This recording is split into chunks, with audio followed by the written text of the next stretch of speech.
আমি খুলনা থেকে বলছি।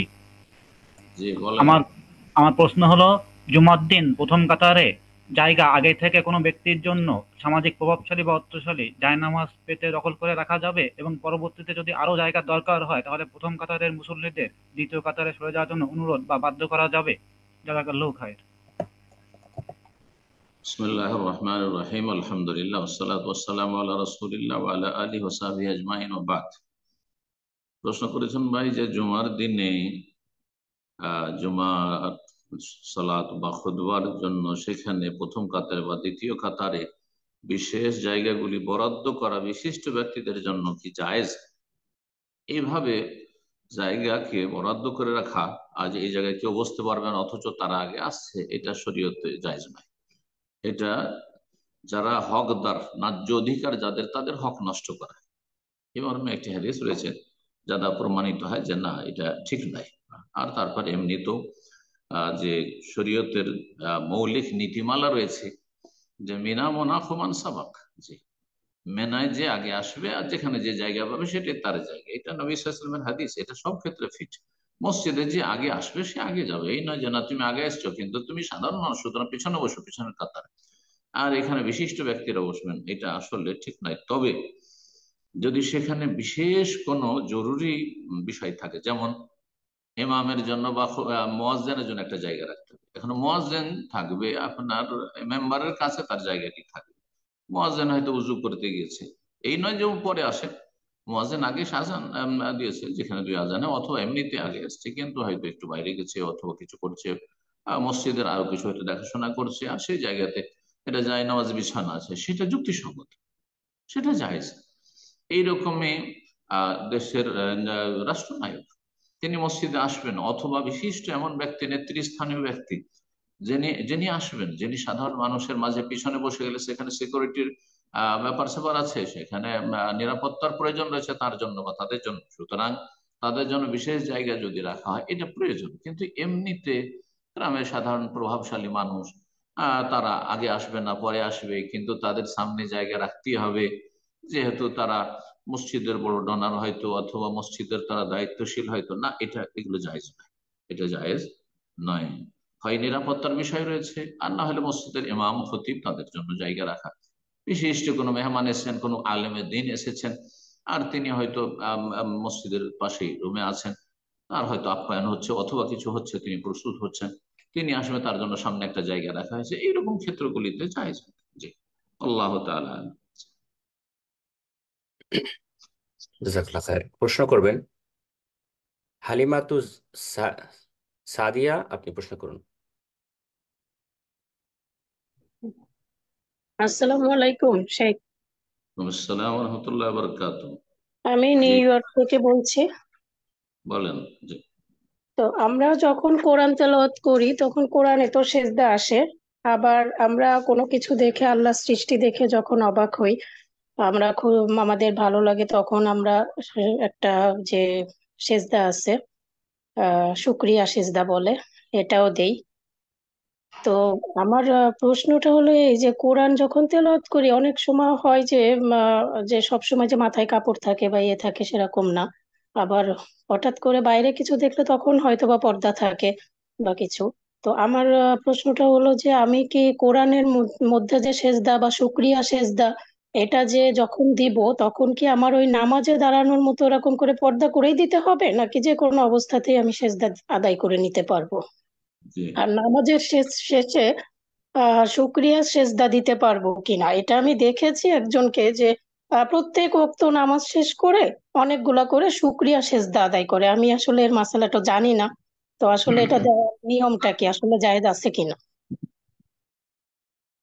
সেজদায় শুকর এবং সেজদায় তেলাওয়াত সম্পর্কে জিজ্ঞাসা করেছেন। প্রথম প্রশ্ন, মূল প্রশ্ন আপনার হচ্ছে যে মহিলারা সালাতে তো পর্দা করতে হবে, সালাতের পোশাকে হিজাব অবশ্যই লাগবে, শরীর ঢাকা থাকতে হবে পুরো। মহিলাদের শুধু হাত আহ, আর পা আর চেহারা খোলা থাকবে যদি বেগানা পুরুষ না থাকে, আর বেগানা পুরুষ থাকলে তো চেহারাও ঢাকা থাকবে।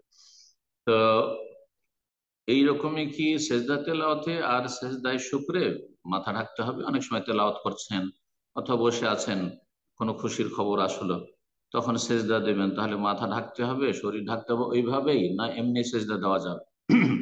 না, সালাতের মতো এখানে বিধান প্রযোজ্য না, মাথা ঢাকা আবশ্যক নয়। এইরকমই তাহারাত উযুও শর্ত নেই, এই সেজদা তেলাওয়াত বা সেজদা শুকরের জন্য উযুও শর্ত নেই। সেজদা তেলাওয়াতের জন্য আহ সালাতের যেসব শর্তগুলি রয়েছে সেগুলির কোনোটাই নেই। এমনকি কেবলামুখীও কেউ যদি না হয়, ওলামারা বলেছেন যে জায়েজ আছে, যদিও উত্তম হচ্ছে কেবলামুখী হয়ে সেজদা দেওয়া, কিন্তু জায়েজ রয়েছে, জায়েজ রয়েছে যে কোনো অবস্থায়। সুতরাং সালাতের বিধানগুলি এখানে প্রযোজ্য নয়। আপনার এক কথা সংক্ষেপে বলছি যে মাথা ঢাকা বা শরীর ঢাকা সেজদা তেলাওয়াতে সেজদা শুকুরে আবশ্যক নয়, করতে পারলে ভালো, জি করলে ভালো, না হলে কোনো অসুবিধা নেই। কিন্তু আরেকটি গুরুত্বপূর্ণ কথা আপনার প্রশ্ন থেকে উঠে এসছে, সেটা হচ্ছে যে সেজদায় শুকুর। সেজদায় শুকুর মানে কি? সেজদায় শুকুর মানে কোন একটা আনন্দ খুশি আপনার এসেছে, কোন একটা খুশির খবর এসেছে, তখন সাথে সাথে দিতে হবে সেজদা। কিন্তু এর মানে এই নয় যেভাবে আপনি বুঝেছেন অথবা আপনাকে কেউ বুঝিয়েছে, সেটা হচ্ছে আল্লাহর জমিনে কিছু দেখলাম, পাহাড় পর্বত ভালো দৃশ্য দেখলাম, কোনো কিছু দেখলাম আর তারপরে আল্লাহ শুকরিয়া দেব, না না না, এইরকম না। নবী সাল্লাল্লাহু আলাইহি ওয়াসাল্লাম সাহাবারা এইভাবে যখন তখন সিজদা শুকর করে। সিজদা শুকর যখন কোনো বিজয়ের খবর এসছে, যে অমুক জায়গায় সাহাবীরা বিজয়ী হয়েছেন, অমুক জায়গায় তো মুসলিমরা বিজয়ী হয়েছে, তারপরে এই হয়েছে সে হয়েছে, এমন খুশির খবর, বড় ধরনের খুশির খবর। ধরেন আপনার জীবনে, আপনার পারিবারিক জীবনে আপনার ছেলে মাশাআল্লাহ ভালো নাম্বারে পাস করেছে, এক জায়গায় ভালো পুরস্কার পেয়েছে, বা কোনো জায়গায় চাকরি হয়েছে ইত্যাদি, আমার ছেলেটার ভিসা হয়েছে, অমুক দেশে যাওয়ার জন্য ভিসা হয়েছে ইত্যাদি ইত্যাদি, এইরকম খুশির খবর। কারো ছেলে হয়েছে, কারো মেয়ে হয়েছে, কারো ছেলে মেয়ে হয়েছে ইত্যাদি ইত্যাদি, এই ধরনের কারো বিয়ে শাদী হয়েছে। আর তারপরে খবর পেলেন যে আলহামদুলিল্লাহ, যে আমার ছেলেটা ছিল বা আমার বোনটা ছিল তার বিয়ে হয়েছে, সুতরাং আল্লাহ শুকরিয়া যে বোনটার বিয়ে হয়েছে। এগুলো হচ্ছে শুকরিয়ার জায়গা। আর শুকরিয়ার জায়গায় নয় যে যে কোনো সময় মনে পড়লো আল্লাহর নিয়ামতের কথা, যে ভালো খাওয়া দাওয়া করছি, চলাফেরা করছি, আল্লাহ টাকা পয়সা দিয়েছেন, সুস্থতা দিয়েছেন, আল্লাহর এই নিয়ামতের কথা স্মরণ হলো আর দিলেন একটা সেজদা, না মোটেই জায়েজ না, এটা বেদাত। জি, বেদাত। এইভাবে সেজদা শুকর চলবে না, এভাবে সেজদা শুকর চলবে না। তারপরে আরো জিজ্ঞাসা করেছেন যে কাউকে আপনি দেখেছেন প্রত্যেক ফরজ নামাজের পরে সেজদা শুকর, এটি সেজদা শুকর না, তাদের বেদাতি সেজদা এটি। এটি আমাদের হানাফি, বেদাতি, তবলিগি, দেওবন্দীদের বেদাত। জি, আর বেরলভীদের বেদাতের তো শেষ নেই। কিন্তু দেওবন্দীদের, তবলিগীদের একটি বেদাত হচ্ছে যে হ্যাঁ, নামাজ পড়ার পরে মসজিদে বসে আছে আর সেখান থেকে মসজিদে উঠে যাওয়া, তখন দিল একটি সেজদা। না, এটা কখনো প্রমাণিত নেই, না নবী সাল্লাল্লাহু আলাইহি ওয়াসাল্লাম থেকে, না খোলাফায়ে রাশিদিন থেকে, না কোনো সাহাবী থেকে। সুতরাং এই ধরনের সেজদা বেদাতি সেজদা, এটি সেজদা শুকর নয়। আল্লাহ তাআলা আলম। জি। জাজাকাল্লাহ খায়ের। হ্যাঁ, প্রশ্ন করবেন রাতুল, আপনি প্রশ্ন করুন।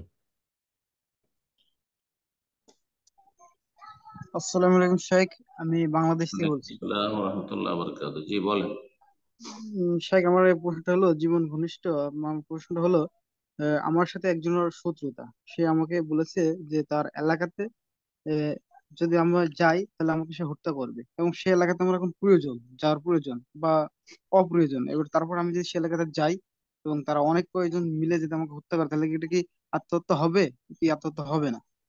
উম, আল্লাহ হেফাজত করুন, মুসলিমদের আল্লাহ হেফাজত করুন, মুসলিমদেরকে আল্লাহ কলহ বিবাদ থেকে, জুলুম অত্যাচার থেকে, অপরাধ থেকে আল্লাহ বাঁচিয়ে রাখুন। কোন জালেম বা কোনো মানুষ আপনাকে হুমকি দিয়েছে যে তার এলাকায় পেলে সে আপনাকে হত্যা করবে, আর আপনার সেই এলাকায় জরুরি কাজ আছে, যেতে হবে, তো এই ক্ষেত্রে আপনি সেখানে গেলেন, আল্লাহ না করে হত্যা করে দিল, তার এটিকে আত্মহত্যা হবে? আল্লাহ রাব্বুল আলামিন কোরআনে কারিমে বলেছে খুযু হিজরাকুম, তোমরা সতর্কতা অবলম্বন করো।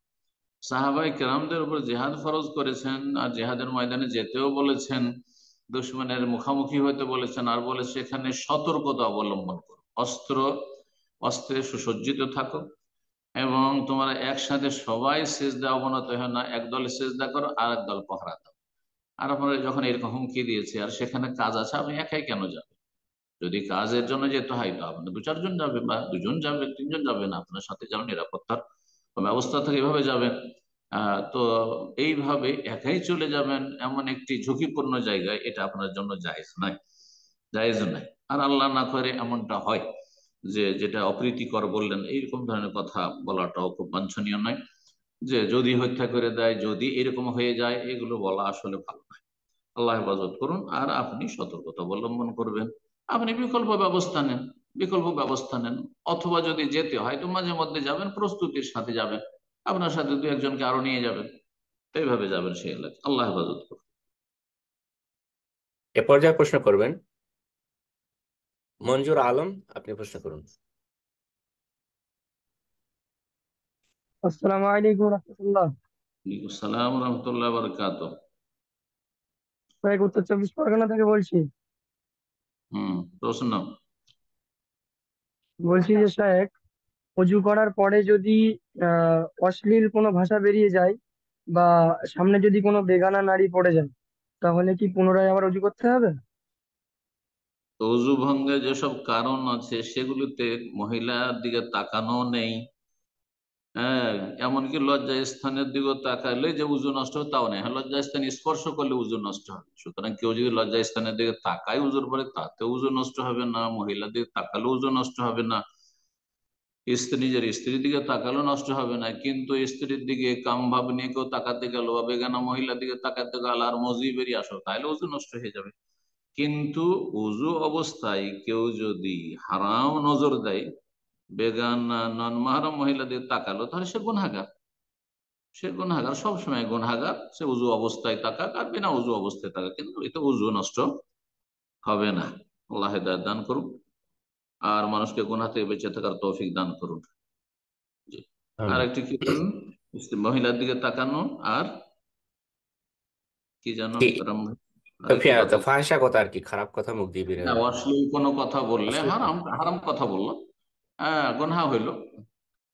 অশ্লীল কথা বললাম, অশ্লীল ব্যক্তির, হ্যাঁ, নোংরা ব্যক্তির কাজ। সুতরাং সে গুনাহগার। আর সেটা সাগিরা থেকে শুরু হয়। আর খুব বেশি বেশি অশ্লীল কথা বললে কাবিরা হইতে পারে। অশ্লীলতা কাবিরা গুনাহ হইতে পারে অনেক সময়, বেশি হয়ে গেলে সেটার পরিমাণ। কিন্তু তাতে ওজু নষ্ট হবে না, ওজু নষ্ট হবে না। জাযাকাল্লাহ খায়ের। এই পর্যায়ে প্রশ্ন করবেন নাজিরুল হক, আপনি প্রশ্ন করুন। হ্যাঁ, আসসালামু আলাইকুম। ওয়ালাইকুম আসসালাম রহমতুল্লাহ বরকাত। যে সম্রাট সাহেব মুর্শিদাবাদ থেকে বলছি। হম। জি সাহেব, আমার প্রশ্ন হইতো, একটা ইমাম সাহেব, তিনি তাবিজ বেচতুক, তা তাবিজ বিক্রিও করে, তাবিজকে মানে অস্বীকার করে, যে বলে তাবিজ বেচা জায়েজ। হ্যাঁ, আর আমরা বলতে গেলাম, তা বলছি কোন ইমাম বলেছে তার গালে চড়ি দেবো। আর তার আকীদা সম্বন্ধে আমি মানে জিজ্ঞেস করেছি। হ্যাঁ, তা সে বলে আল্লাহ হাজির নাজির, তারপরে তিনি বলে মোহাম্মদ সাল্লাহ সাল্লাম গুজরি গেছে। তারপরে এখন নাকি বলে যে তাবিজ আমি দিই না, আমাদেরকে বলে। কিন্তু উনি তাবিজ দেয়, প্রকাশ্যে তাবিজ না দিলেও মানে আল্লাহ ধরেন, হাজির, হ্যাঁ আমাদের আল্লাহ সামনে না হাজির দিলেও দেয়। কথা শোনো। আল্লাহ হাজির নাজির বলেছেন না রসুল হাজির নাজির বলেছেন? আল্লাহ হাজির নাজির, আর মোহাম্মদ সাল্লাহ সাল্লাম গুজরি গেছে। মোহাম্মদ সাল্লাহ সাল্লাম মানে কবরে জিন্দা আছে, একবারে প্রকাশ্যে জিন্দা আছে, আর গুজরি গেছে আল্লাহ কিন্তু মৃত্যু হয়নি। আল্লাহ হাজির, আল্লাহ নাজির। আল্লাহ নাজির ফানাজিরুন কাইফা তা'মালুন। হ্যাঁ, আল্লাহ দেখছেন, তো আল্লাহ নাজির বললে ভুললেন। আল্লাহ হাজির যদি সত্যগত দিক থেকে হাজির বলে তাহলে উপরি কথা, কিন্তু হ্যাঁ, আল্লাহ আর তার আর আমার হ্যাঁ, হাজির, আর আমরা যেহেতু এটা কোনো সই অপবাদ আকীদা নয়। গ্রহণ করেছি, কিন্তু আমার আমার আব্বা বলে যে মোহাম্মদ সাল্লাহ সাল্লাম হাজির নাজির গুজরি গেছে। আমার মানে আব্বারা মানে আকীদা এরকম, মানে এটা শিরকি আকীদা। আমাদের যেহেতু হাজির নাজির বলে শিরকি আকীদা। জি। এই যেহেতু আর ইমাম সাহেবও মানে আগেকার যে ইমাম সাহেব ছিল, তারা মানে বলে গেত যে আল্লাহ রসুল হাজির নাজির। কিন্তু এই হুম। ইমামটাও মানে বলে যে মোহাম্মদ সাল্লাল্লাহু হাজির নাজির বা গুজরি গেছে, আর আল্লাহ মানে সব জায়গায় আছে। এই এই আকীদা ওদের। হ্যাঁ, আমরা যেটা সই আকীদা। আপনার প্রশ্নটা বলুন। আপনি প্রশ্ন আপনার প্রশ্ন প্রশ্নটা কি, এখন প্রশ্ন প্রশ্নটা বলুন। সংক্ষেপে। জি জি জি হ্যাঁ, তা উনি এখন তাবিজ মানে ধরেন দেয়, কিন্তু তাবিজে পানি ডুবিন দেয়, এবার আয়াত মানে ডুবি দেয়, তা উনার পেছনে কি সালাত হবে? একটু আশা করি যদি জানাতেন তা ভালো হইতো, ওই শুধু ইমামের পেছনে। শুধু শুধু শুধু তাবিজ করা মোল্লা যদি হয়, তাহলে তাবিজ করা বড় শিরক সবসময় না, অধিকাংশ সময় ছোট শিরক। কথা বোঝা গেছে? তাবিজ করা বড় শিরক নয় যদি তাদের শিরকি কথা না থাকে। সুতরাং তাবিজ হচ্ছে ছোট শিরক। আর ছোট শিরকারী কাবিরা গুনাহ, ফাসিক। যেমন দাড়ি মোড়ার পিছনে নামাজ হবে, টাকনার নিচে কাপড় থাকলে নামাজ, ফাসিকের গুনাহগার। আমি যে মিথ্যা কথা বলছে, হারাম খাচ্ছে, ঘুষখোর, তার পিছনে নামাজ হবে। ঠিক তেমনি বেদাতির বিষয়ে নামাজ হবে যে তাবিজ করে বা তাবিজ লিখে, কিন্তু বড় শিরকি আকীদা নবী হাজির নাজির, নবী আলেমুল গায়ব এবং ওলি আউলিয়ারা দিতে পারেন, এইরকম আকীদা যদি থাকে তাহলে তার পিছনে সালাত জায়েজ নয়। আপনাকে দেখতে হবে, তা আপনি এক একার করে প্রশ্ন করলে কেমন করে হবে? তার মধ্যে বড় শিরক আছে না ছোট শিরক আছে, বড় বেদাত আছে না ছোট বেদাত আছে, এগুলো দেখার বিষয়। সুতরাং আসল হচ্ছে নামাজ পড়বেন তার পিছনে, যদি আশেপাশে কোনো মসজিদ এরকম না থাকে আহলে সুন্নাত কোরআন সুন্নাহর অনুসারীদের, আর যদি থাকে তাহলে তাদের পিছনে নামাজ পড়বেন না, বিদাতের পিছনে নামাজ পড়বেন না, যদি বিকল্প ব্যবস্থা থাকে। আল্লাহ হেফাজত করুন। জি। প্রশ্ন করবেন এমডি আলমগীর হোসেন, আপনি প্রশ্ন করুন। আসসালামু আলাইকুম রহমতুল্লাহ বারাকাতু। ওয়ালাইকুম আসসালাম রহমতুল্লাহ বরকাত। জি। শেখ, আমি কাতার থেকে বলছি। দোয়া করি মহান আল্লাহ তাআলা আপনাকে নেক হায়াত দান করেন, আপনার আমিন এবং আমিন আপনার পরিবারের সকল সদস্যদেরকে সুস্থ রাখেন, আমিন। রহমত এবং বরকত আপনাদের দান করেন। সকলকে। জি। আমার প্রশ্ন হলো, শেখ, মসজিদে নামাজের জামাত মাত্র শেষ হয়েছে, ইমাম সাহেব দুই দুই দিকে সালাম ফিরে ফেলেছে, সেক্ষেত্রে হুম, পিছনের সারিতে অনেকেই যে নামাজ শেষ হয় না, তারা দাঁড়িয়ে আবার নামাজ পূর্ণ করেন। সেক্ষেত্রে ওই দুই তিনজন মানুষ যদি পরে মসজিদে যায়, তারা কি ভিন্ন জামাত করবে, না ওই পিছনে যারা জামাতে ছিল, তারা দাঁড়িয়ে নামাজ পূর্ণ করতেছেন, তাদের হুম। একজনকে ইশারা করে তার পেছনে নামাজ পড়বেন? বা যে যদি মশলা। একজন যায়, যদি জি। একজন যায় তাহলে বুঝতে কি একা একা নামাজ পড়বে, না ওই পিছনে যে থাকে তাকে, তাদের যে কোনো একজনকে টাচ করে পিছনে বা মানে ইশারা করে মাসবুক, নামাজ পড়বে? পিছনে বলতে মাসবুক যারা ওই যাদের এক দূরে কাজ ছুটে এসে কাজা করছে, এটাই তো? জি জি শেখ, সেটাই উনি বলছেন আর কি, যারা। জি, জি। এই মাসলাই দেখছি যে ওলামাদের দুটো মত রয়েছে। একদল ওলামা বলছেন যে মাসবুক ইমামের সাথে পরে লেগেছে, এক দু রাকাত ছুটেছে, আর পরে সালাম ফেরার পরে, ইমামের সালাম ফেরার পরে যারা পূর্ণ করছে সালাদ গুলি কাজা করছে, তাদের ইক্তেদা করা জায়েজ নয়। তারা যেহেতু আগের জামাতে ছিল, তাদের ইক্তেদা জায়েজ নয় একদল ওলামার কাছে। জি। আর এটি কি আমি সঠিক মনে করি, আল্লাহ তাআলা আলাম। বাকি আরেক দল বলছেন কিছু আরো ওলামারা যে যে কোনো সালাতে ইক্তেদা করতে পারে, যেমন সুন্নতে ইক্তেদা করতে পারে, ওই রকম বলছেন মাসবুকের সালাতে ইক্তেদা করতে পারে। এইরকম ফতোয়া কেউ কেউ দিয়েছেন, কিন্তু ইজতিহাদি ফতোয়া এটি। এই ক্ষেত্রে কারো দলিল নেই। নবী সাল্লাল্লাহু আলাইহি ওয়াসাল্লামের সাহাবায়ে কেরামগণ এমন গিয়ে মসজিদে গেছেন, আর দেখছে মাসবুক হয়ে আছে, এক দুই রাকাত কেউ কাজা করছে আর তার পিছনে ইক্তেদা করেছেন, এমন কোনো প্রমাণ আমাদের কাছে নেই। যখন নেই, সুতরাং মাসবুককে ইমাম আমরা বানাবো না। এখন পরে যারা পৌঁছিল প্রথম জামাত শেষ হওয়ার পরে, তারা জামাত করে সালাত আদায় করতে পারবে কিনা, এটাও আর একটা ইখতিলাফি মাসলা। অধিকাংশ ওলামারা বলছেন যে দ্বিতীয় তৃতীয় জামাত জায়েজ, কিন্তু প্রথম জামাতের মতো সওয়াব পাবে না, প্রথম জামাতের মতো সওয়াব পাবে না। আর বিশেষ করে যারা বসে থেকে থেকে প্রথম জামাত ছেড়ে, তারা মোটেই জামাতের সওয়াব পাবে না, বরং গুনাহগার হবে। প্রথম জামাত ছেড়েছে আর তারপরে আরামসে আসছে, অথচ কোনো ওজোর ছিল না। যাদের ওজোর ছিল তাদের ভিন্ন বিষয়। আর একদল ওলামারা বলছেন, যেমন আহনাফ, তারা বলছেন, আর সালাফি ওলামাদের মধ্যে আল্লামা আলবানী, যে দ্বিতীয় জামাত নেই মসজিদে, যেখানে ইমাম নিযুক্ত আছে সেখানে দ্বিতীয় জামাত নেই। এই জন্য আলবানির যারা এই মাসলায় অনসারী আহলে হাদিস, আমি দেখেছি দুবাই শারজাতে গিয়ে দেখেছি, তারা আহ জামাত শেষ হয়ে গেলে তারা দেখি একা একা গিয়ে। একবার আমি আমাদের কিছু দিনী ভাইদের সাথে শারজা অনেক আগে, আজকে থেকে 10-15 বছর আগে প্রথম দিকে যখন গেছি, মসজিদে গেছি, তখন দেখছি যে জোহরের সালাত হয়ে গেছে। গেলাম, আমার সাথে 3-4 জন সব সেখানকার সালাফি, তারা আলবানির অনুসারী, তারা বলছে সব আমরা একা একা পড়বো। যে পড়ো, একা একাই পড়ো, সব ফিকহি মাসলা নেই, কোনো ইখতিলাফ করার কোনো প্রয়োজন নেই।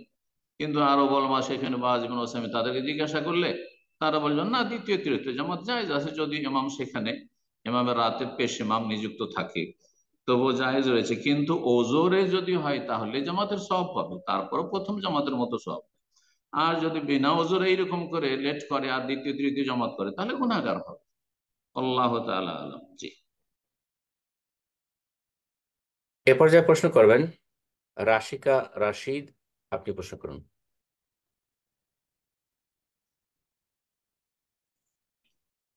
রাশিকা রাশিদ, জি। হ্যাঁ, আসসালামু আলাইকুম ওরহমতুল্লাহি ওয়াবারাকাতু। আল্লাহ বারাকাতু। জি বলেন। ভালো আছেন শেখ? জি আলহামদুলিল্লাহ, বলেন। আচ্ছা, আমি কলকাতা থেকে বলছি, কলকাতা জি। আলিপুর থেকে। আসলে প্রশ্ন। আমার প্রশ্ন হলো, মৃত ব্যক্তিকে যাতে আত্মীয় স্বজনরা দেখতে পারে, তার জন্য ওই জানাজার নামাজের আগে কিছুক্ষণ রেখে দেওয়া হয়। তো এই সময় কিছু এলাকায় মৃত ব্যক্তিকে উত্তর দিকে মাথা আর দক্ষিণ দিকে পা করে রাখা হয়, আর মুখটা পশ্চিম দিকে ঘুরিয়ে দেয়। এটা কি হুম, সহিহ হাদিস সম্মত? আর হুম, আরেকটা আরেকটা হুম, আরেকটা প্রশ্ন। উম, আম, বোন, প্রশ্ন একটা করে, একের হুম। অধিক প্রশ্ন করার সুযোগ নেই, অনেক প্রশ্নকারী ইনশাআল্লাহ পরবর্তীতে। জি, শেখ জাজাকাল্লাহ খায়ের। মৃত ব্যক্তিকে আমাদের দেশে জানাজা প্রস্তুত হয়েছে, মানে গোসল টোসল দিয়ে দাফনের জন্য প্রস্তুত হয়েছে, তারপরে কিছুক্ষণ রেখে দেওয়া হয় উত্তর দিকে মাথা করে, আর দক্ষিণ দিকে পা করে, আর ডান দিকে মুখটা ঘুরিয়ে দেওয়া হয় যাতে কিবলামুখী হয়, এরকম করে খাটে শুয়ে রাখা হয় আর লোকজন দর্শন করতে থাকে। এটাকে শরীয়ত সম্মত এইভাবে রাখা।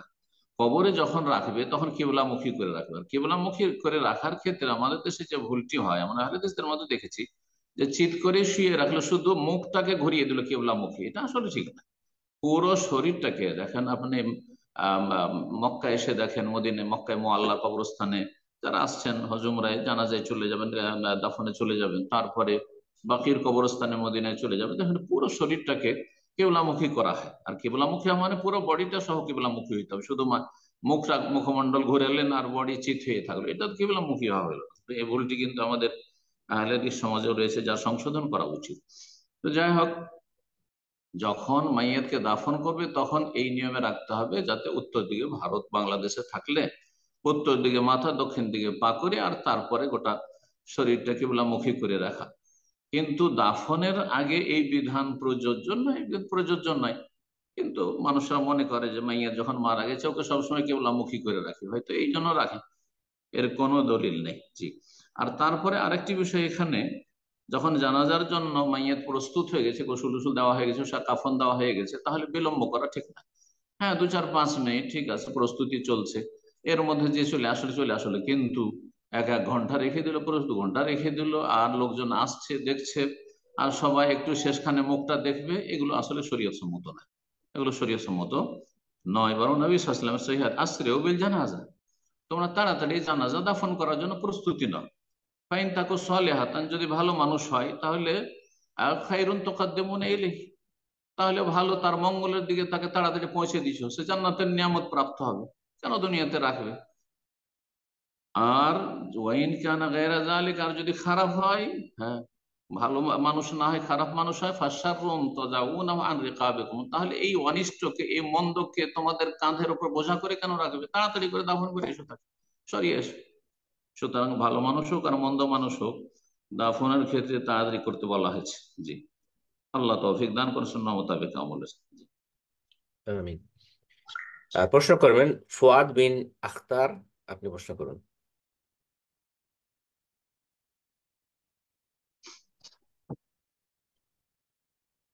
জি, ফুয়াদ বিন আখতার, ফোনটা আনমিউট করে নিন, প্রশ্ন করুন।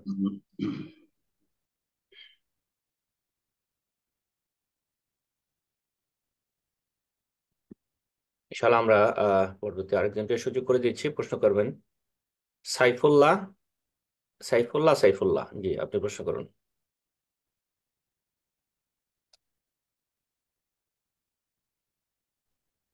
আসসালামু আলাইকুম রহমতুল্লাহ। ওয়ালাইকুম আসসালাম ওয়া রাহমাতুল্লাহি ওয়া বারাকাতুহু। জি, আহমেদ শাহ, আমি সৌদি আরব রিয়াদ থেকে। মাশাআল্লাহ, বলেন। জি, শেখ গত সপ্তাহে আসছিলেন রিয়াদে, কিন্তু যেতে পারি নাই, খুব দুঃখিত সময়ের স্বল্পতার কারণে। ইনশাআল্লাহ আর হায়াত বাকিতে মোলাকাত বাকি, ইনশাআল্লাহ আবার দেখা হবে ইনশাআল্লাহ। জাযাকুমুল্লাহ। আর প্রথমে আমি আল্লাহ রাব্বুল আলামিনের কাছে ক্ষমা চাচ্ছি বিভিন্ন ওয়াসওয়াসা থেকে। আমার প্রশ্নটা হচ্ছে, সালাতের মধ্যে অনেক সময় সানার পরে দেখা গেছে, যদি আল্লাহুম্মা বাইদ বাইনা সানাটা পড়ি, তো হয়তো বা ভুলে যায় যে আমি সূরা ফাতিহা পড়ছি কিনা, আমি অন্য কোনো সূরা চালু করে দিই। তো এই অবস্থা যখন আমার মন স্মরণ হয়, তখন কি আমি এই অবস্থা করানো কি, আমি কি আবার নতুন করে তাকবীর দিয়ে সালাত করতে হবে নাকি সূরা ফাতিহা পড়তে হবে, সেটা আমরা যদি জানাবি। জি, যদি সূরা ফাতিহাতে সন্দেহ হয় যে সূরা ফাতিহা পড়লাম কি পড়লাম না, তো সূরা ফাতিহা পড়া যেহেতু রুকুন ফরজ, সূরা ফাতিহা ছাড়া সালাত হয় না, এই জন্য সন্দেহ মুক্ত হয়ে যাবেন, পুনরায় পড়ে নেবেন। তাকবীরে তাহরিমা দিতে হবে না, তাকবীর যে আগেরটা দিয়েছেন ওটা আপন জায়গায় ঠিক আছে। সানা পড়েছেন, ইস্তিগফার দোয়া পড়েছেন, আর তারপরে যদি সন্দেহ হয় তাহলে পুনরায় সূরা ফাতিহা পড়ে নেবেন। সূরা ফাতিহা পর অন্য সূরার ক্ষেত্রে সন্দেহ হলে অন্য সূরা পড়া সুন্নাত, তাহলে কোনো প্রয়োজন নেই। পড়লেন পড়লেন, আর না হয় না পড়লেন, জি, পড়ে নেওয়া ভালো। জি, আল্লাহ জাজাকাল্লাহ খায়ের। আমি দুঃখিত, ভাইয়ের নাম ভুল নাম মেনশন করায়। ওনার নাম ছিলেন শফিউল্লাহ, উনি প্রশ্ন করেছিলেন। জাজাকাল্লাহ খায়ের। তো এই পর্যায়ে প্রশ্ন করবেন আর রোকসানা ইসলাম, আপনি প্রশ্ন করুন।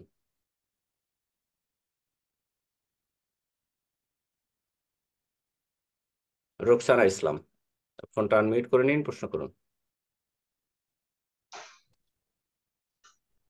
আসসালামু আলাইকুম রহমতুল্লাহ। আসসালামু রহমতুল্লাহ বরকাত। জি, ভাইয়া কেমন আছেন? আলহামদুলিল্লাহ। কোথায় বলছেন?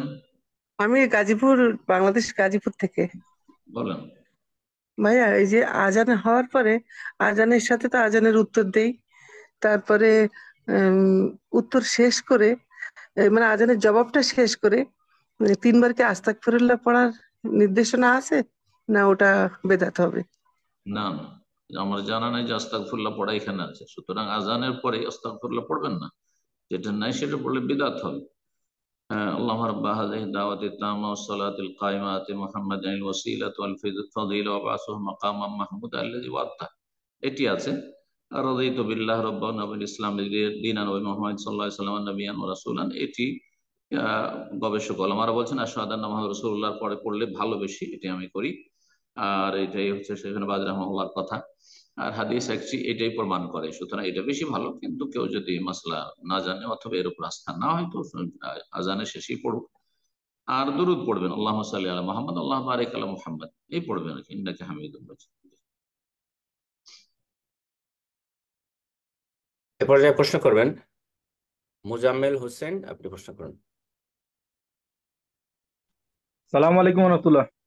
ওয়ালাইকুম আসসালাম ওয়া রাহমাতুল্লাহি ওয়া বারাকাতুহু। সম্মানিত সাহেব কেমন আছেন? আল্লাহ আপনার মঙ্গল করুন। আলহামদুলিল্লাহ। বলেন, কোথায় বলছেন? জি, আমার প্রশ্ন, ইদানিং ইদানিং অনেক সালাফি বাইরা দেখছি, শায়েখ কোথা থেকে আহমদুল্লাহ, বলছেন? সিলেট? জি, সিলেট থেকে সৌদি বলছেন আরব নাকি? থেকে, জি সৌদি আরব তায়েফ থেকে বলছি, সৌদি আরব তায়েফ থেকে। ও আচ্ছা আচ্ছা, বলেন।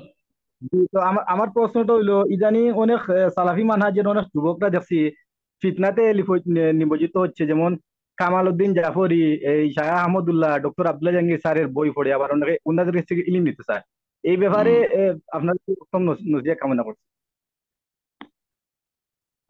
সালাফি দাবি করলে শুধু সালাফি হয় না, অনেকেই হয়তো জন্মগত আহলে হাদিস, কিন্তু তারা জামাত ভক্ত অথবা মওদুদি ভক্ত অথবা আপনার তবলিগ ভক্ত থাকতে পারে। হ্যাঁ, ধানে কিছু চিটা থাকবে, এগুলো আছে, যদিও তাদের সংখ্যা কম আলহামদুলিল্লাহ। যদি দিন চর্চা করে, সহিহ সুন্নাহ চর্চা করে এবং ওলামা ইকরামদের কাছ থেকে, কোরআন সুন্নাহ আলেমদের থেকে দিন শিখে, তাহলে কখনো বিভ্রান্ত হবে না, কিন্তু এরা দিন শিখে না। আরেক দল আছে নতুন নতুন হেদায়েত হয়ে আসছে, এখনো রাস্তায় মধ্যপথে আছে, কিছুটা অ্যাডভান্স হয়েছে, আমরা ওদেরকে সহিহ আকীদার অনুসারী বলছি, কিন্তু আসলে সহিহ আকীদা মানহাজ এখনো তারা বুঝেনি। বেদাত থেকে উঠে এসে হয়তো একটু উঁচা জায়গায় এসেছে, কিন্তু পুরোপুরি রাজপথে আসেনি, সিরাত মুস্তাকিমে তাওহীদ সুন্নাতের পথে আসেনি, সহিহ মানহাজে আসেনি, যার ফলে এরা বিভিন্ন বেদাতি আলেম বা বেদাতি বক্তাদের অনুসারী হয়ে যায়। তো এই হচ্ছে অবস্থা বর্তমান যুগে, বিশেষ করে দাওয়াতি কাজ হয়েছে আলহামদুলিল্লাহ।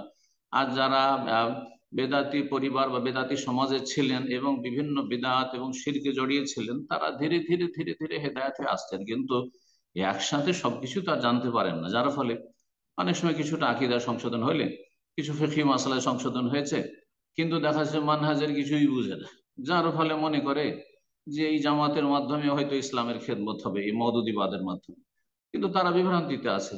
অথবা এই তবলিগের মাধ্যমে মানুষের হয়তো সংস্কার সংশোধন হবে, কিন্তু তারা সুফি ইজমের আর বিভিন্ন শিরক বিদআতে জড়িয়ে আছে, বিভিন্ন গুমরাহিতে।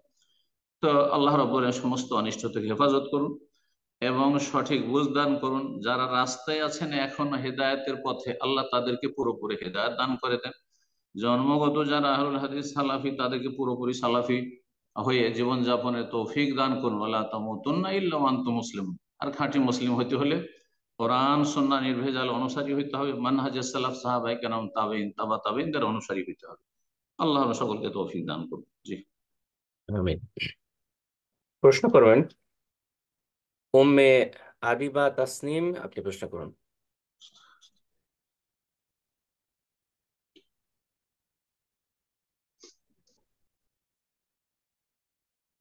জি, উম্মে আদিবা তাসনিম, ফোনটা আনমিউট করে নিন, প্রশ্ন করুন।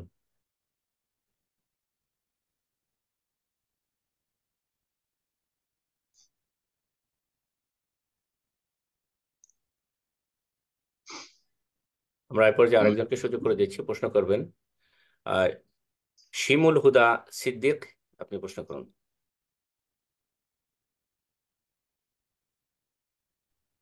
আসসালামু আলাইকুম সাহেব। ওয়ালাইকুম আসসালাম ওয়া রাহমাতুল্লাহি ওয়া বারাকাতুহু। জি, সাহেব, সলাতের ক্ষেত্রে হচ্ছে আপনার আমরা কথা হচ্ছে কে বলছেন? তাশাহুদে, আমি ঢাকা বাংলাদেশ থেকে বলতেছি। জি, বলেন। সাহেব, সলাতে হচ্ছে আপনার বৈঠকে আমরা যখন আঙ্গুল নাড়াই তাশাহুদ পড়ার সময়, এটা কি সালাম ফিরার আগ পর্যন্ত নাকি সালাম শুরু করব তার আগ পর্যন্ত নাড়াবো? যতক্ষণ পর্যন্ত আপনি দোয়াগুলি আত্তাহাত পড়বেন আর তারপরে সলাত ইব্রাহিম দুরুদ ইব্রাহিম পড়বেন, তারপর দোয়া মাসুরা পড়বেন, হিলাতে থাকবেন, এটাই বেশি সহি শুদ্ধ মত। কিন্তু এগুলো ফিকহি মাসলা, আর এই ক্ষেত্রে বাড়াবাড়ি কোনো প্রয়োজন নেই। কেউ যদি কয়েকবার শুধু হিলায় যথেষ্ট। হ্যাঁ, বিশেষ করে কেউ, অনেক ওলামারাই বলছেন, সালেফে ওলামারা, যে যখন তাওহীদ বা আল্লাহর কথা, আল্লাহর কাছে কিছু চাওয়ার কথা বা তাওহীদ আল্লাহর নাম যখন আসবে, যেমন আত্তাহিয়াতু লিল্লাহি ওয়াসসালাওয়াতু ওয়াত-তাইয়্যিবাত, আসসালামু আলাইকা ইয়া আইয়ুহান নবী ওয়া রাহমাতুল্লাহ, আল্লাহর জিকির যখন আসলো, আল্লাহর নাম আসলো, তখন শাহাদাতের আঙ্গুল উঠালেন, ইশারা করলেন। আর কেউ কেউ বলছেন যে দোয়া পড়তে থাকেন আর হিলাতে থাকেন। সুতরাং এসব ইখতিলাফে বেশি বাড়াবাড়ি না করে যদি কেউ করে, যে কন্টিনিউ করে, এটা সবচাইতে ভালো। কিন্তু কেউ দু চারবার হয়তো আল্লাহর নাম, আল্লাহর জিকির যখন আসলো, আল্লাহর কাছে কিছু চাওয়া আসলো, তখনই শুধু অর্থ বুঝছে আর সেই সময়গুলোতে হিলালো, এটাই যথেষ্ট। জি, কিন্তু শুধু লা ইলাহা ইল্লাল্লাহতে, আশহাদু আল্লা ইলাহা ইল্লাল্লাহ অথবা আশহাদুতে উঠাবো, যেমন শাফি বা হানাফি মত, এই মতগুলির কোনো দলিল নেই যে একটি জায়গায় একবার শুধু ইশারা করব আশহাদু, যেমন শাফিরা বলছেন, অথবা লা ইলাহা ইল্লাল্লাহতে যেমন হানাফিরা বলছেন, এর কোনো দলিল নেই। আল্লাহু আ'লাম। নবী সাল্লাল্লাহু আলাইহি ওয়াসাল্লাম সম্পর্কে সাহাবীরা বলছেন যে কানা ইউহাররিকুহা ওয়া ইয়াদু বিহা, নবী সাল্লাল্লাহু আলাইহি ওয়াসাল্লাম হিলাতেন এবং তা দিয়ে দোয়া করতেন। তাহলে শাহাদাতের আঙ্গুলের মিল আছে দোয়ার সাথে, তাহলে দোয়া হচ্ছে পুরোটাই দোয়া। সুতরাং দোয়া করতে থাকতেন এবং আঙ্গুল দ্বারাও তিনি দোয়া করতেন, আঙ্গুলের ইশারাতে। আল্লাহ তাআলা আলাম, এটি হাদিস প্রমাণ করে। জি। জাযাকাল্লাহ খায়ের। হ্যাঁ, প্রশ্ন করবেন। আফরোজা জাহান, আপনি প্রশ্ন করুন।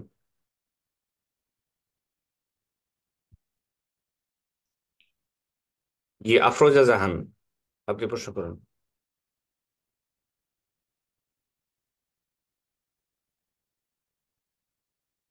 আমরা যারা প্রশ্ন করার জন্য হ্যান্ড রেজ করেছি, একটু মনোযোগ আকর্ষণ করি। ইনশাআল্লাহ নাম মেনশন করার সাথে সাথে ফোনটা আনমিউট করে প্রশ্ন করুন। আফরোজা জাহান, আপনাকে শেষবার মতো সুযোগ দিচ্ছি। জি, প্রশ্ন করুন, আপনার ফোন আনমিউট হয়েছে।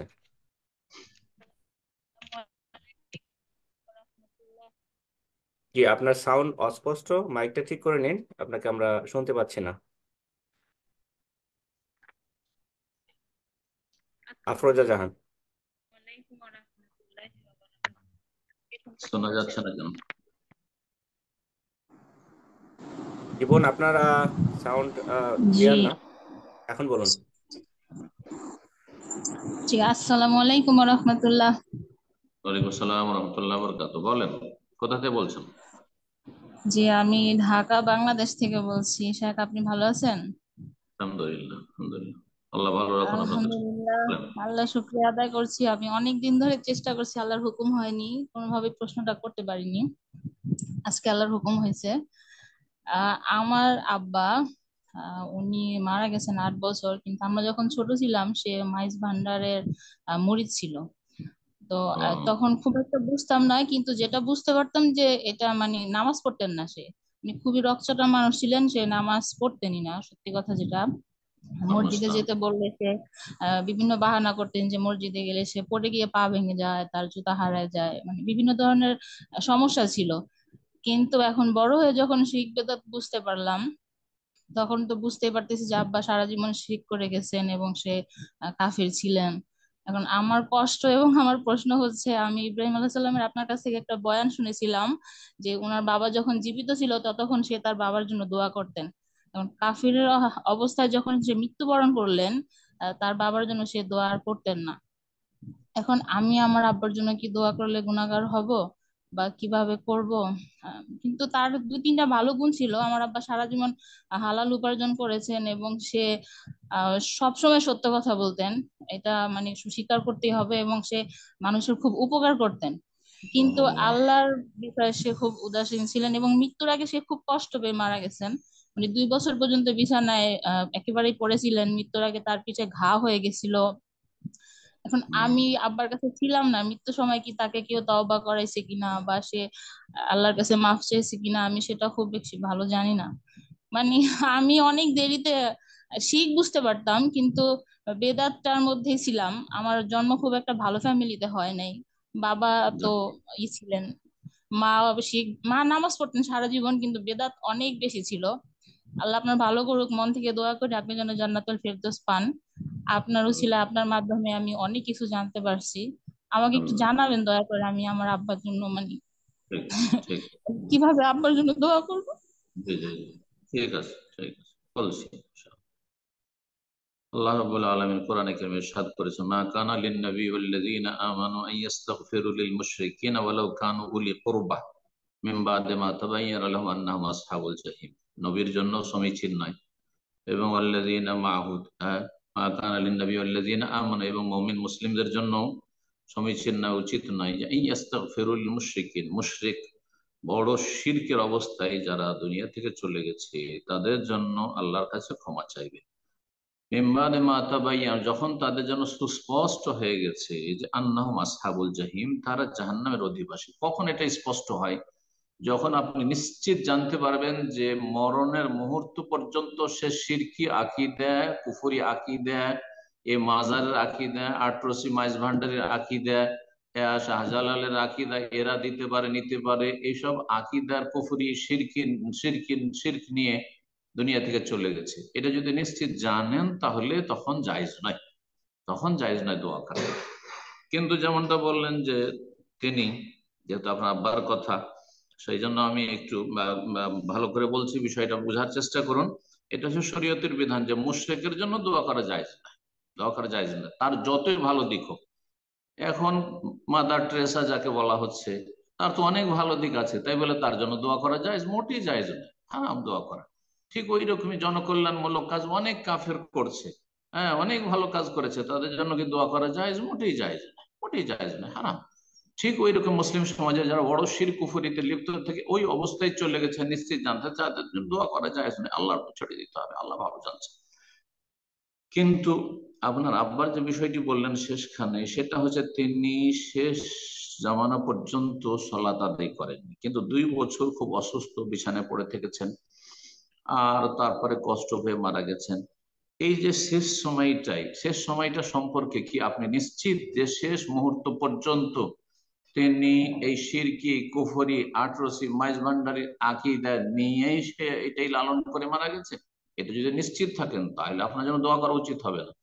কিন্তু যদি আপনার জানা নেই শেষখানে কি হয়েছে না হয়েছে, এত বিস্তারিত জানা নেই, তাহলে আসল হচ্ছে যে সে জন্মসূত্রে মুসলিম, আর হতে পারে যে সে শেষখানে যখন আল্লাহর আযাবের সম্মুখীন হয়েছে, কষ্ট পেয়েছে, তখন তওবা করে নিয়েছে, আল্লাহকে হয়তো ডেকেছে। এসব গায়েব অদৃশ্যের কথা আমাদের যখন জানা নেই, তখন আমরা দোয়া করব, দোয়া করতে পারবো। কিন্তু দোয়া করা মানেই যে আল্লাহ কবুল করে নেবে এটাও জরুরি না। যদি তিনি সেই দোয়ার যোগ্য হন তাহলে আল্লাহ কবুল করবেন, আর না হইলে কখনো আল্লাহ দোয়া কবুল করবেন না। এই জন্য নবী সাল্লাল্লাহু আলাইহি ওয়াসাল্লাম যখন ইবনে উবাইয়ের জানাজাতে যাচ্ছে, জানাজায় হাজির হলেন, তো ওই মর্মে সূরা তওবাতে আল্লাহ বলছেন যে ইন তাস্তাগফির লাহুম 70 ইস্তাগফির লাহুম আও লা তাস্তাগফির লাহুম। হে নবী, আর ইবনে উবাই মুনাফিক, যে মুনাফিকদের নেতা, মদিনার এত বড় মুনাফিক, কপট আকীদার মুনাফিক, তার জন্য তুমি ক্ষমা চাও আর না চাও, নবীকে আল্লাহ বলছেন তুমি ক্ষমা চাও আর না চাও, ইন তাস্তাগফির লাহুম 70 মাররা, 70 বার করেও যদি আমাকে বলো যে আল্লাহ তুমি ইবনে উবাই মুনাফিককে মাফ করে দাও, ইবনে উবাইকে মাফ করে দাও, ফালাই ইয়াগফিরুল্লাহ, কখন আল্লাহ মাফ করবেন? তো নবী সাল্লাল্লাহু আলাইহি ওয়াসাল্লামকে আল্লাহ এইভাবে সম্বোধন করেছেন। তো এই জন্য বলছি যে যদি আল্লাহ কবুল করার হয়, সে তার যোগ্যতা লাভ করে থাকে, শেষখানে তওবা করে থাকে, যদিও জীবনে নামাজ পড়ে একটাও সেজদা করেনি হয়তো আল্লাহকে, কিন্তু শেষখানে তওবা করেছে, আল্লাহ তুমি মাফ করে দাও। হতে পারে আল্লাহ এটা কবুল করে নিয়েছেন, আল্লাহ তুমি ক্ষমা করে দাও, আমি এসব শিরক কুফরি থেকে তওবা করে নিচ্ছি, তাহলে আল্লাহ মাফ করে দিচ্ছেন, সেই গায়েব অদৃশ্য আপনার জানা নেই। এই জন্য আপনাকে পরামর্শ দেবো যে আপনি আপনার আব্বার জন্য দোয়া করবেন এবং রবকে বলবেন যে আল্লাহ আমার আব্বা যদি ক্ষমাযোগ্য হয়, অর্থাৎ সে মুসলিম হয়ে সর্বনিম্ন ইসলামের উপর যদি মারা গিয়ে থাকে ফাসিক পাপিষ্ট হয়ে, তাহলে আল্লাহ তুমি আমার আব্বাকে মাফ করে দাও। এইভাবে দোয়া করবেন, এতে গুনাহগার হবেন না। আপনি গুনাহগার কখন? আপনি শেষ মুহূর্তে যখন তার রূহ কবজ হচ্ছে, তখনও সে বলছে আমি আটরসি ছাড়বো না, আমি মাঝ ভান্ডারি ছাড়বো না, আমাকে ওই বলি আউলিয়ে রক্ষা করে। তাহলে চোখের সামনে দেখে নিলেন যে তার শেষ নিঃশ্বাস ত্যাগ হলো কুফরির ওপর, নাস্তিকতার, তাহলে তার জন্য দোয়া করা যায়, তখন তার জন্য দোয়া করা যায় না। এই জন্য পরামর্শ দিচ্ছে আবার যে আপনি আপনার আব্বার জন্য দোয়া রবের কাছে করতে থাকুন এবং আল্লাহকে বলুন যে আল্লাহ সে যদি ক্ষমাযোগ্য হয় তুমি ক্ষমা করে দাও, আর যদি সেই ক্ষমাযোগ্য না হয় আর আমার দোয়া সীমা লঙ্ঘন হয় তো আমাকে মাফ করে দাও, আমাকে মাফ করে দাও। জি, আল্লাহ তাআলা আলম। জাজাকাল্লাহ খায়ের শেখ। সম্মানিত দিনী ভাই বোনেরা, প্রোগ্রামের একদম শেষ পর্যায়ে চলে এসেছি। তো আমাদের আজকের সর্বশেষ প্রশ্ন নিব, যার মাধ্যমে আজকের প্রোগ্রাম শেষ হয়ে যাবে ইনশাল্লাহ। তো যারা অনেকেই হ্যান্ড রেজ করেছেন, প্রশ্ন করতে সুযোগ পেলেন না, অনেক প্রশ্নকারী হয়, তো ইনশাআল্লাহ আগামী সপ্তাহে আপনারা নিউ ইয়র্ক টাইম সকাল 9টার সময় শুরুতে প্রোগ্রামে যুক্ত হয়ে হ্যান্ড রেজ করবেন ইনশাআল্লাহ। আগামী সপ্তাহে আপনাদের প্রশ্নগুলো আমরা নেওয়ার চেষ্টা করব। আজকে সর্বশেষ প্রশ্ন করবেন সাইফ বিন জাকারিয়া, আপনি প্রশ্ন করুন।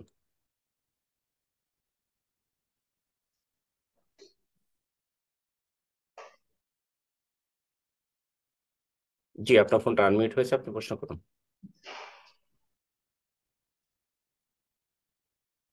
জি, ফোনটা মিউট করে ফেলেছেন আপনি, আবার ফোনটা আনমিউট করে নিন। সাইফ বিন জাকারিয়া,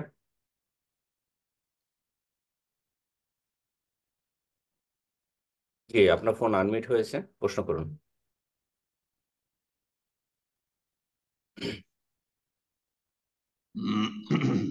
আমরা আপনাকে শুনতে পাচ্ছি না, যদিও আপনার ফোনটা আনমিউট দেখতে পাচ্ছি।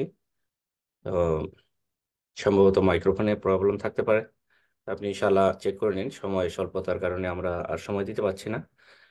তো শেখ, যদি আমার মনে হয় এখানে শেষ করা যাক আজকে। তো শেষ করার পূর্বে আমি আপনার কাছে একটা দোয়ার দরখাস্ত আসছে। অ্যাকচুয়ালি আমার রিলেটিভ, আমার ভাইরা আর কি, ওনার আব্বা মারা গেছেন। ওনার আব্বা গত 3-4 দিন আগে, আর বিশেষ করে ওনার মেয়ে, যে যিনি মারা গেছেন ওনার মেয়ে, উনি আপনার খুবই ভক্ত, আপনার আলোচনা শুনেন। সো উনি পার্সোনালি আপনার কাছে মেসেজ দিতে বলছেন এবং আপনার কাছে একটু দোয়ার দরখাস্ত করেছেন ওনার আব্বার জন্য। তো ইনশাআল্লাহ একটু দোয়া করে আজকের প্রোগ্রাম ইনশাআল্লাহ শেষ করে দেন। জাযাকাল্লাহ খাইর।